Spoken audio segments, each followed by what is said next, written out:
जी, अस्सलामुअलैकुम तमाम व्यूअर कैसे उम्मीद करता हूँ खैर वाफियत से होंगे। दोस्तों Ehsaas Kafaalat programme Benazir income support programme के हवाले से एक न्यू वीडियो के साथ आपकी खिदमत में हाज़िर हूँ, जिसमें मैं जो एक अहम खबर आपको बताने वाला हूँ। ज़ेवर तलीम प्रोग्राम के हवाले से जो दोबारा रजिस्ट्रेशन है वो भी जारी हो चुकी है और किन अज़ला में ये रजिस्ट्रेशन जारी है और किन ख़वातीन या किन अफ़राद को इसमें शामिल किया जाएगा और कौन-से स्कूल में जो बच्चियाँ पढ़ती हैं उनको इस प्रोग्राम में शामिल किया जाएगा। इंशाअल्लाह इस पे भी आज मुकम्मल तफ़सीलात के साथ बात होगी। और दूसरा, अब काफ़ी टफ मसला हो चुका है। बेनज़ीर इनकम सपोर्ट प्रोग्राम में अब काफ़ी ज़्यादा नहल होने वाली हैं ख़वातीन, क्योंकि जितनी भी नई पॉलिसियाँ आ रही हैं बेनज़ीर इनकम सपोर्ट प्रोग्राम की जानिब से या जितनी भी इन्होंने तब्दीलियाँ की हैं उसके हिसाब से, तो अब मुझे लगता है कि 90% ख़वातीन को इन्होंने नाअहल कर देना है।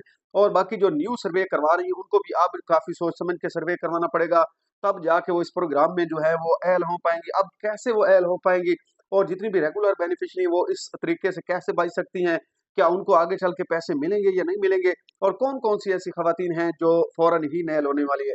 इस पे आज मुकम्मल तफ़सीलात के साथ बात होगी, लेकिन उससे पहले जितने भी दोस्त मेरे चैनल पे नए हैं, मेरी उनसे रिक्वेस्ट है कि चैनल को सब्सक्राइब कर दें, वीडियो अच्छे लगे तो लाइक और कमेंट भी लाज़मी किया करें।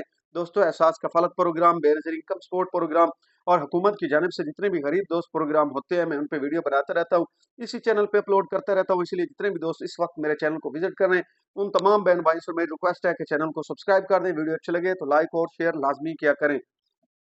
सबसे पहले मैं एक आपको अहम बात बता दूँ, काफ़ी मुझे अफ़राद के मैसेज आ रहे थे, काफ़ी दोस्तों के कमेंट्स आ रहे थे और कॉल भी कर रहे थे कि भाई ये ज़ेवर तलीम प्रोग्राम में जो रजिस्ट्रेशन स्टार्ट हुई है, ये किस तरह करवानी है और किन अफ़राद को ये पैसे मिलेंगे और किन बच्चियों को इस प्रोग्राम में शामिल किया जाएगा।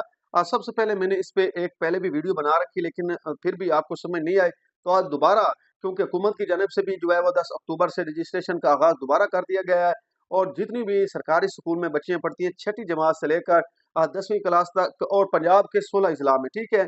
उन अज़ला में ये सिर्फ़ और सिर्फ़ प्रोग्राम स्टार्ट किया गया और जितनी भी बच्चियाँ सरकारी स्कूल में छठी से लेकर 10वीं क्लास में पढ़ती हैं, अगर अभी तक उनकी रजिस्ट्रेशन मुकम्मल नहीं हुई, तो उनके वालिदैन से मेरी ये रिक्वेस्ट है, एक तो आप अपना मोबाइल नंबर और आईडी कार्ड के साथ करीबी जो आपका स्कूल है वहाँ पर विज़िट करें और उनको बताएँ कि हम ज़ेवर तलीम प्रोग्राम में जो है वो अपनी बच्ची को ऐड करवाना चाहते हैं। वो आपका मोबाइल नंबर, आपका शनाख्ती कार्ड नंबर वहाँ पर लेकर महकमा जो है वो तलीम उसको सेंड कर देंगे। फिर आगे कुछ दिन बाद आपकी रजिस्ट्रेशन होगी, फिर आपको जहाँ पर बीओपी के पैसे मिलते हैं वहाँ पर जाना पड़ेगा, अपना अकाउंट रजिस्ट्रेशन करवाना पड़ेगा, ठीक है? रजिस्टर करवाना पड़ेगा। जैसे ही आप अपना वहाँ पर थंब लगाएँगे, वही मोबाइल नंबर जो उस वक़्त आपने टीचर को दिया था, वो मोबाइल नंबर भी आपने साथ लाज़मी लेकर जाना है।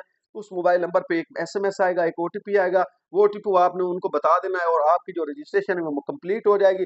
उसके कुछ दिन बाद आपकी जो है वो पहली किस्त ₹21,000 की भी हो सकती है और 30,000 की भी हो सकती है। लेकिन जो हुकूमत की जानिब से अब बताया गया कि 21,000 की हम पहली किस्त दे लें, लेकिन जो अब ख़वातीन के जो बच्चियों के पैसे आए वो 42-42 हज़ार आए हैं, किसी का 50,000 है, किसी का 60,000 है, इस तक रकम जाके उन्होंने ली है। तो जिन-जिन बच्चियों ने अभी तक अपनी रजिस्ट्रेशन नहीं करवाई स्कूल में, उन वालिदैन से मेरी ये दोबारा रिक्वेस्ट है कि जितना जल्दी हो सके अपने सरकारी स्कूल जहाँ पर आपकी बच्चियाँ पढ़ती हैं, छठी से लेकर 10वीं क्लास तक, 10 अक्टूबर से इसका रजिस्ट्रेशन का दोबारा आगाज़ हो चुका है। जो बच्चियाँ अभी तक रहती हैं, उनका दोबारा इंदराज होगा, जो आने वाली किस्तें हैं, वो भी उनको मिलना स्टार्ट हो जाएँगी। ये ज़्यादातर मैं आपसे ये भी रिक्वेस्ट करता हूँ कि वालदा के नाम पे आपने नहीं अकाउंट रजिस्टर कराना, आपने इस तरह करना है कि आपने वालिद के नाम पे जो अकाउंट है, वो रजिस्टर कराना है, ठीक है? तो उससे आपको ये फ़ायदा होगा, क्योंकि जो उनकी वालिदा है उसको शायद बेनज़ीर इनकम सपोर्ट प्रोग्राम के भी पैसे मिल रहे हो, तो वहाँ से भी वो वसूल कर सकती है और आप ये पैसे वसूल करें। और आपको ये भी मैं बताता चलूँ कि इसका बेनज़ीर इनकम सपोर्ट प्रोग्राम के हिसाब से कोई लिंक नहीं है, ठीक है? ये अलहदा प्रोग्राम है। अगर आपकी माँ को बच्चों की माँ को पैसे मिलते हैं, नहीं मिलते, इससे कोई सरोकार नहीं, ठीक है? आपने ये अलहदा अकाउंट ओपन करवाना है और उस अकाउंट के रजिस्ट्रेशन करवाते ही आपको इंशाल्लाह पैसे मिलना स्टार्ट हो जाएँगे। और अब मैं आपको बता दूँ कि हुकूमत की जानिब से यार बेनज़ीर इनकम सपोर्ट प्रोग्राम की जानिब से काफ़ी नई तब्दीलियाँ की गई हैं। अब यार काफ़ी टफ़ हो चुका है, इस वक़्त मैं जो समझ रहा हूँ कि 90% ख़वातीन को ये नहल करना चाहते हैं। अब वही ख़वातीन अहल होंगी जो हकीकी हकदार हैं, जो इस प्रोग्राम के लिए अहल हैं, जिनके पास वाक़ई झोपड़ियाँ हैं, मकान कच्चे हैं, जिनके घर में बिजली नहीं है, गैस नहीं है, ये वही अब ख़वातीन इस प्रोग्राम में शामिल होंगी, क्योंकि जो इनकी पॉलिसियाँ आ चुकी हैं, नादरा इन्होंने अटैच कर दिया है, लैंड रिकॉर्ड भी अटैच कर दिया है। हाँ, जो वो ख़वातीन या वो अफ़राद इसमें शामिल हो सकते हैं, चाहे वो जितने अमीर हों, उनके बैंक अकाउंट ना हो, उनके नाम पे कोई चीज़ें ना हो, वो इसके साथ लिंक हो सकते हैं और फैमिली मेंबर में भी उनके 5 घर के मेंबर होने लाज़मी है, तब जाके वो एहसास कफ़ालत प्रोग्राम के लिए अहल हो सकते हैं। अब इन्होंने जब नादरा को लिंक किया है तो इसमें मोटरसाइकिल, बाइक भी आपकी शो हो रही है। अगर वो है तो फिर भी आप ना नादरा की तरफ से जो है वो डिक्लेयर कर दिए जाते हैं। आपको जो है वो एक मैसेज आ जाता है कि आप इस प्रोग्राम के लिए अहल नहीं है। अगर आपके नाम पे पीटीसीएल का कनेक्शन लगा हुआ है तो फिर भी आप एहसास कफ़ालत प्रोग्राम के लिए अहल नहीं। अगर आप फाइलर हैं तो फिर भी आप एहसास कफ़ालत प्रोग्राम के लिए अहल नहीं। और छोटी-छोटी जो चीज़ें हैं वो भी इन्होंने अब शामिल कर ली हैं। अगर आपके नाम पे 5 मरले ज़मीन है और उसके लिए आपने फाइलर हुए हैं उसके टैक्स बचाने के लिए, तो फिर भी ये आपको नाअहल कर देंगे। तो अब काफ़ी नई इन्होंने जो है वो पॉलिसियाँ इस प्रोग्राम में शामिल की हैं। अब जो मैं आपको एक ये भी खबर बता दूँ कि 17 लाख का इन्होंने जो है वो पहली किस्त में टारगेट लिया है। 17 लाख ख़वातीन को इन्होंने नाअहल करना है, ठीक है? 17 लाख ख़वातीन जनवरी में नाअहल होगी और 7 लाख ख़ानदान इन्होंने और शामिल करने हैं। इसके बाद जब दूसरी किस्त आएगी, अब जो ये री-वेरिफ़िकेशन का बार-बार कह रहे हैं कि हम री-वेरिफ़िकेशन करवाएँ, री-वेरिफ़िकेशन करवाएँ। उस री-वेरिफ़िकेशन में भी काफ़ी ख़वातीन को इन्होंने नाअहल करना है। क्योंकि पीएमडी स्कोर इन्होंने काफ़ी हाई कर देना है। पीएमडी स्कोर आपका बढ़ा देना है, आपने फैमिली मेंबर बताने हैं, आपने अपने घर के हालात बताने हैं, हमारे पास ये भी है, वो भी है, ये भी है। सारी ये चीज़ें जब आप उनको बताते हैं तो उससे आपका पीएमडी स्कोर जो है वो ज़्यादा से ज़्यादा होता जाता है। कम नहीं होता, ज़्यादा होता है, जिससे आप इस प्रोग्राम में नाअहल हो जाते हैं और दोबारा आपको पेमेंट नहीं मिलनी होती, ठीक है? अब जो ख़वातीन जिन्होंने आईडी कार्ड बनवाए थे, ये इसमें देख लेना, ये भी मसला चल रहा है ना, इतनी पॉलिसी इन्होंने चेंज की है नादरा ने। नादरा से जो आप अपना आईडी कार्ड चेंज करवाएँगे, अगर अर्जेंट करवाएँगे, तो फ़ौरन आपके पैसे बंद हो जाएँगे।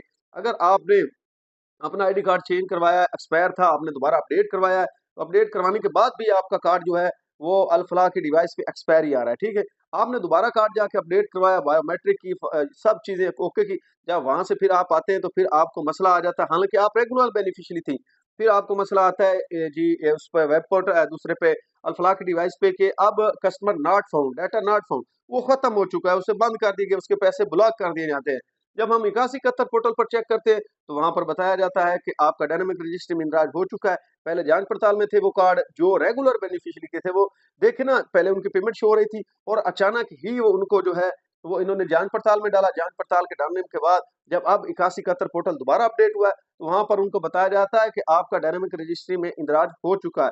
अब उनका भी फैसला जाँच पड़ताल वाली खवातीन के साथ होना है।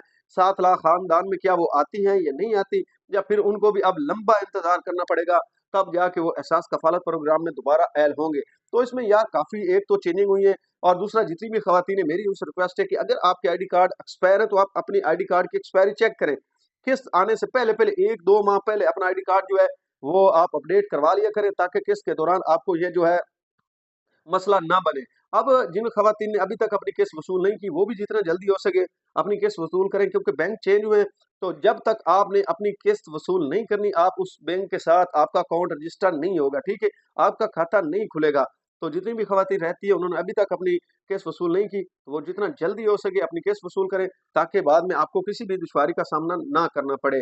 तो काफ़ी न्यू चेंजिंग आ रही है, तो कोई और अपडेट भी आएगी तो मैं बताऊँगा। और 13,500 की किस्त मैंने पहले भी आपको बताया जनवरी में आएगी, इससे पहले नहीं आएगी। अब जो आने वाली अक्टूबर में ये किस्त कह रहे हैं वो 10,500 की है। ये बोनस समझे, ये बोनस किस्त है। ये किन ख़वातीन को मिलेगी, किन को नहीं मिलेगी, ये भी अल्लाह बेहतर जानता है। आज के लिए इतना ही काफ़ी, अपनी दुआओं में याद रखना। अल्लाह हाफ़िज़।